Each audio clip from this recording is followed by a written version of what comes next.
pessoal, dia 8 de novembro, eu mostro aqui pra vocês, primeira coisa, vocês se lembram, 2 dias atrás, o Lula deu uma entrevista e declarou apoio pra Kamala Harris. Naquela entrevista ele disse que a vitória do Trump seria o nazismo com outra cara. Bem, e agora, à tarde, Eduardo Bolsonaro fez uma ameaça ao Lula, é isso mesmo. Ele disse que tudo o que o Lula faz chegará ao presidente eleito dos Estados Unidos. E aí ele compartilha uma reportagem do Metrópolis, dizendo, olha, que ele contou ao Trump que o Lula tinha dito isso, né, dessa questão do nazismo, diretamente para o Trump. Né? Lembrando que o Eduardo Bolsonaro foi uma das 80 pessoas convidadas que estiveram acompanhando a apuração ao lado do Trump na residência dele lá em Mar-a-Lago, na Flórida. Então é o seguinte, ele já está deixando claro que ele vai trabalhar 24 horas por dia para azedar a relação entre os Estados Unidos e o Brasil, né? É isso que o Eduardo Bolsonaro... Agora, eu queria mudar radicalmente de assunto, mas tem a ver com o Eduardo Bolsonaro, porque é o seguinte, está em discussão no Congresso a votação de uma proposta de emenda constitucional para alterar esse limite máximo da jornada de trabalho do Brasil, que é de 44 horas semanais, né? Ou seja, a pessoa trabalha de segunda a sexta, das 9 às 18, normalmente, e ainda no sábado ela tem que trabalhar das 9 da manhã à 1 da tarde. Bem, essa jornada ela é para parâmetros mundiais muito elevada, tá? Na Europa, só para vocês terem uma ideia, 35 horas semanais, por exemplo, em vários países.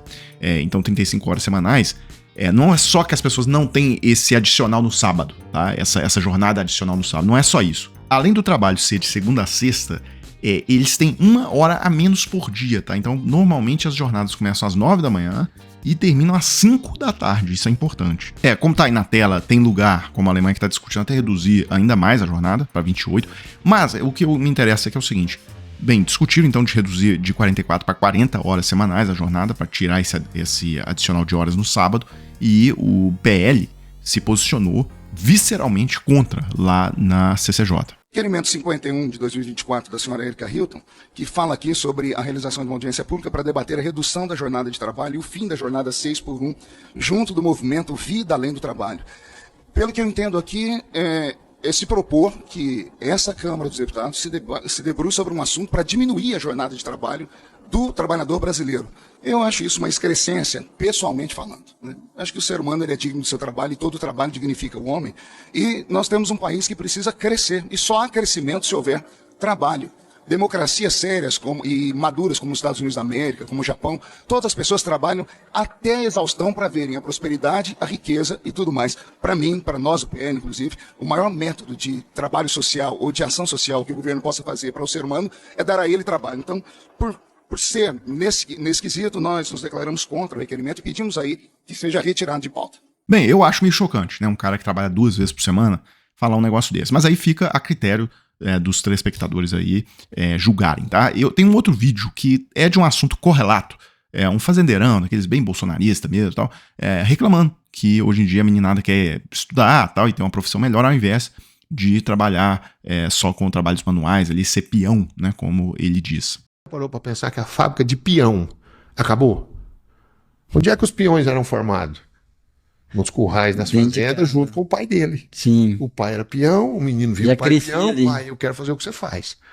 Aí logo tinha um cavalinho, o menino de 14 anos já ia ali com o pai, de 12, de 13, e já virava um peão e embora. Agora hoje é proibido, né, por lei, não pode deixar um menino de 12 anos, oh, Deus o livre guarda, acontece, agora a fazenda tá morta, né, vai responder um processo gigantesco. E o pai não quer. Não, meu filho, você não vai ser peão, não. Você vai estudar, você vai ser doutor, você vai fazer alguma coisa melhor. Vai fazer a profissão do pai, não. A profissão do pai é ruim, é sofrida. A fábrica de peão acabou. Como é que nós vamos fazer, Leandro? Como é que nós vamos fazer daqui 5, 6, 7, 8 anos? Não vai ter peão mais. Lembrando que o Bolsonaro e o bolsonarismo são defensores abertos, tá? Isso não é uma postura escondida, eles são defensores abertos do trabalho infantil. O Bolsonaro já falou isso em entrevista, né? Deixa a molecada trabalhar, tal. Votava contra as orientações lá da Organização Internacional do Trabalho de condenar trabalho infantil. Quando ele foi presidente, o governo praticamente suspendeu a fiscalização contra o trabalho infantil, justamente para tentar, se não consegue aprovar formalmente uma lei para isso, tal, pelo menos então faz vista grossa para quem estiver cometendo essa prática, né? Para só fechar, pessoal, tem uma entrevista hoje no Globo. Ontem teve na Folha, né? Hoje tem no Globo a entrevista do Bolsonaro, dizendo: Congresso é o caminho e pode reverter minha inelegibilidade. Já na primeira frase já dá vontade de parar de ler a entrevista. Eu leio só por causa da função, tá? para trazer para vocês, tal, mas só de ler a primeira frase ali eu já desistiria de ler o restante. Bem, olha só, a repórter começa a entrevista e pergunta para ele o que a vitória de Donald Trump representa para o bolsonarismo. Aí ele responde: é uma boa notícia para o mundo, né? Defendemos a liberdade econômica. Só aí já deveria interromper a entrevista. Porque o Trump é o sujeito mais anti-liberdade econômica que tem. Olha, um dos pilares da liberdade econômica é o livre comércio. Ou seja, você comercializar mercadorias e transitar com mercadorias pelo mundo sem barreiras tarifárias.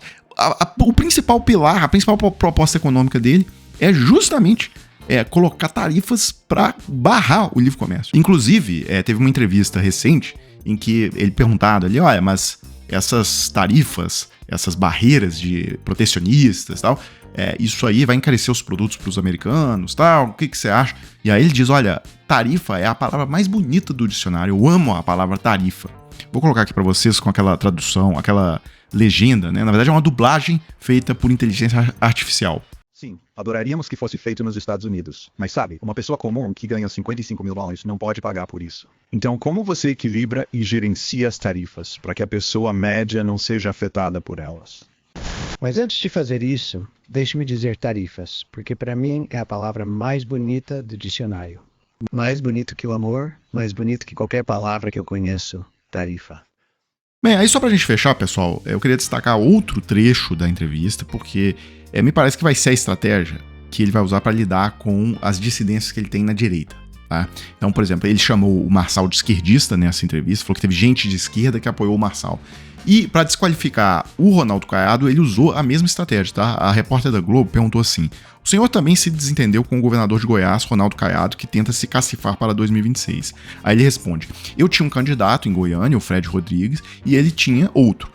O Caiado apoiava o Sandro Mabel. No segundo turno, vereadoras do PT falaram que apoiariam Mabel. Alguém construiu esse apoio. Então, uma pessoa construindo apoio com o PT é complicado. Perder a eleição faz parte da regra do jogo e ninguém quer perder. Agora, se aliar ao diabo para ganhar a eleição, aí não. Então, já está clara a estratégia dele. Ele vai dizer que assim, não, esses meus concorrentes na direita não são de direita. Eles são meio esquerdistas. Essa que é a estratégia que ele vai usar para desqualificá-los. Bem, só para fechar, pessoal, tem aqui no Valor Econômico a matéria, né, o dólar fecha em forte alta, com possível volta do representante das tarifas do governo Trump, a bolsa caiu, hoje saiu aquele dado da inflação, que a inflação furou o teto da meta, né? Agora está em 4,72, o teto da meta é 4,5. E aí o governo está de novo em reunião, tá? Lula faz nova reunião com o ministro para tentar fechar medidas de corte de gastos. O presidente se reuniu diversas vezes com o ministro ao longo da semana para fechar a proposta que será enviada ao Congresso. É o seguinte, ontem foram mais de 10 horas de reunião a portas fechadas, hoje a reunião conta.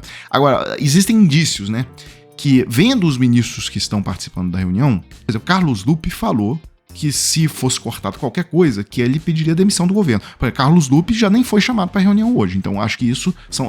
Vejo que na lista tem vários representantes do Ministério da Fazenda. Então vejo aqui sinais, fortes sinais. Vocês vejam, por exemplo, Gleisi Hoffmann não está nessa reunião. Se vocês vejam que os integrantes, né, os representantes que não querem corte nenhum e nada tal, não estão na reunião. Tá? Então, para mim, isso aqui são... E tem vários representantes da Fazenda, tá? Que é quem está mais interessado na questão desse ajuste nas contas públicas. Então, vejo esse grupo do Haddad, da Simone Tebet, do Geraldo Alckmin, vejo esse grupo mais fortalecido. Pessoal, então é isso pra gente encerrar. Se você tiver interesse de trabalhar a partir da sua casa, tá? Pelo celular ou computador. Pois é, você sabia que pela internet tem várias formas de você trabalhar e ganhar seu dinheiro de forma honesta, tá? Então, se você tiver interesse de conseguir uma renda extra trabalhando de casa, eu vou deixar o link aqui na descrição do vídeo. Se você clicar, vai entrar em contato com o Thiago e lá ele vai te mostrar o passo a passo. Pessoal, então é isso, né? Eu fecho o vídeo agora e volto em uma próxima oportunidade.